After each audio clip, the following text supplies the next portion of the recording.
Oke, mari kita bicara jujur sebentar. Kalau kamu memikirkan Amerika, apa yang terlintas di benakmu? Mungkin baseball, film Hollywood, atau gagasan bahwa siapapun bisa sukses besar.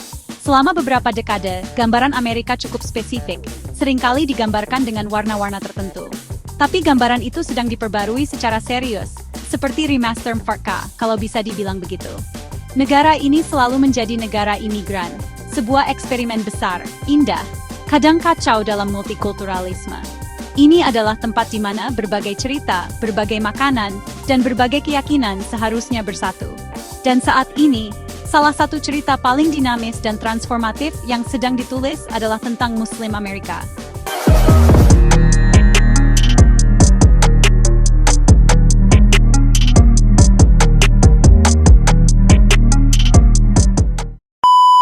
Ini bukan cerita pinggiran yang terjadi di balik bayangan.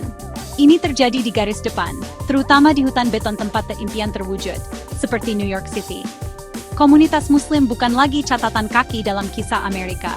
Itu adalah berita utama. Kita berbicara tentang kelompok yang membentuk struktur kehidupan kota, memengaruhi segala sesuatu mulai dari makanan yang kita makan hingga orang yang kita pilih. Narasi bergeser dari asimilasi menjadi integrasi dan kepemimpinan. Ini tentang menjadi Muslim tanpa ragu dan menjadi Amerika tanpa ragu, serta membuktikan bahwa kedua hal itu tidak saling bertentangan. Faktanya, keduanya bisa menjadi kombinasi yang sangat kuat. Pikirkanlah, suara kota berubah. Di samping sirene dan gemuruh kereta bawah tanah, kamu mendengar azan bergema lembut dari masjid di Queens.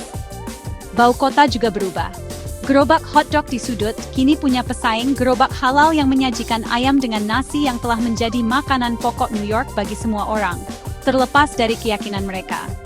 Transformasi ini bukan hanya tentang menambahkan rasa baru ke dalam campuran. Ini tentang secara fundamental mengubah dialog, menantang persepsi lama, dan membangun versi impian Amerika yang lebih inklusif, lebih representatif untuk abad ke-21. Ini bukan hanya cerita New York, ini adalah cerita Amerika. Di seluruh negeri, dari Dearborn, Michigan, hingga Houston, Texas, komunitas Muslim berkembang pesat, membawa serta permadani budaya, tradisi, dan perspektif yang kaya. Mereka adalah dokter, insinyur, seniman, pengusaha, dan ya, bahkan politisi. Mereka membangun institusi, berkontribusi pada ekonomi, dan aktif berpartisipasi dalam kehidupan sipil. Kisah Muslim di Amerika adalah kisah Amerika itu sendiri. Proses penemuan kembali yang berkelanjutan, didorong oleh energi dan aspirasi komunitas baru yang ada di sini untuk mengklaim bagian mereka dari kue, atau mungkin baklava. Jadi, mari kita bicara angka. Karena angka tidak punya agenda, mereka hanya mengatakan apa adanya. Dan data populasi Muslim di AS menceritakan kisah pertumbuhan yang luar biasa. Menurut perkiraan terbaru dari kelompok riset seperti Pew Research Center, ada sekitar 3,85 juta Muslim yang tinggal di Amerika. Nah, itu mungkin tidak terdengar seperti angka yang besar dibandingkan dengan total populasi. Tapi ini dia kuncinya.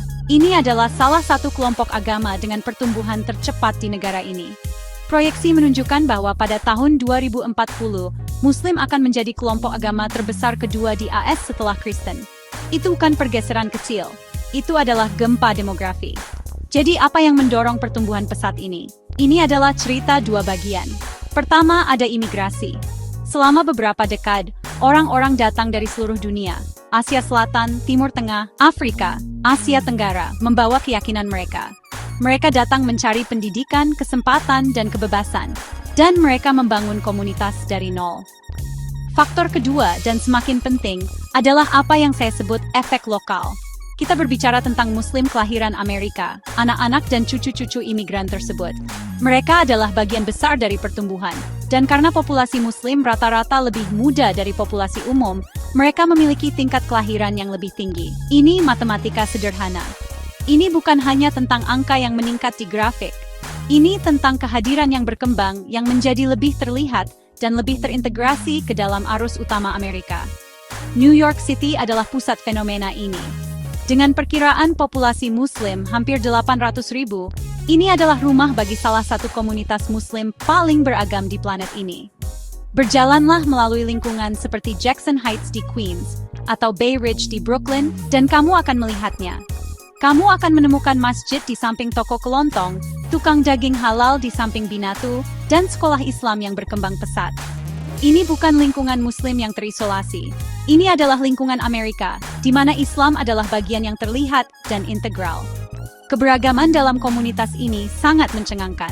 Sebuah masjid di Bronx mungkin memiliki jemaah yang meliputi Yaman, Bengali, dan Afrika Barat. Asosiasi mahasiswa Muslim di sebuah universitas mungkin memiliki anggota yang keluarganya berasal dari Pakistan, Indonesia, Bosnia, dan Somalia. Ini bukan blok monolitik. Ini adalah mozaik budaya, bahasa, dan tradisi. Semuanya dipersatukan oleh keyakinan yang sama, tetapi diekspresikan dengan cara yang tak terhitung jumlahnya. Keberagaman internal ini adalah sumber kekuatan dan dinamisme yang luar biasa, membuat pengalaman Muslim Amerika sangat kaya dan kompleks. Ini adalah mikrokosmos sedunia Muslim global, tepat di halaman belakang kita. Untuk waktu yang lama, lanskap politik di Amerika tidak benar-benar mencerminkan keberagaman negara. Dewan Kota, Badan Legislatif Negara Bagian, dan Kongres itu, ya, katakanlah mereka bukan koalisi pelangi. Tapi itu berubah, dan cepat. Muslim Amerika tidak lagi puas menjadi penonton politik, hanya memilih atau menyumbang. Mereka melangkah maju, mencalonkan diri dan menang. Mereka beralih dari menjadi konstituen menjadi orang-orang yang membuat undang-undang, menetapkan anggaran, dan mewakili komunitas mereka di tingkat pemerintahan tertinggi. Ini adalah pengubah permainan.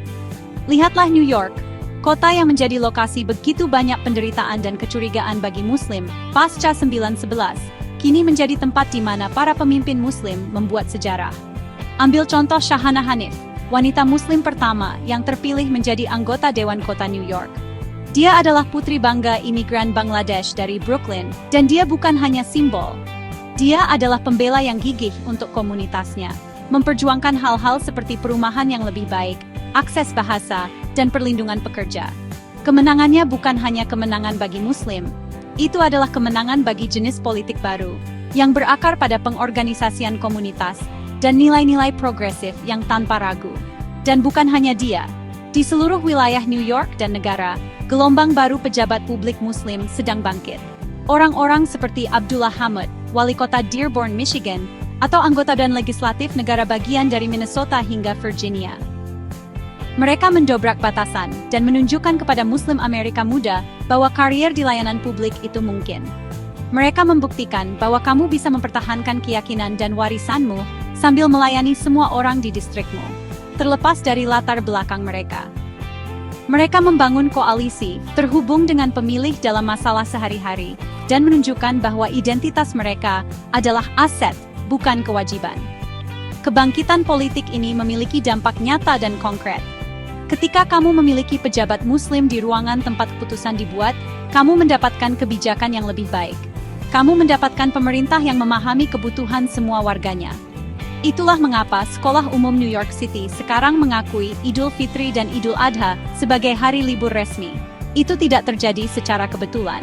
Itu terjadi karena bertahun-tahun advokasi dari orang tua Muslim, aktivis, dan pemimpin komunitas yang menuntut tempat di meja. Inilah yang disebut kekuatan politik, mengubah sistem dari dalam untuk membuatnya lebih adil dan setara bagi semua orang. Kisah Muslim Amerika juga merupakan kisah ekonomi. Ini adalah kisah tentang kewirausahaan, kerja keras, dan membangun sesuatu dari nol.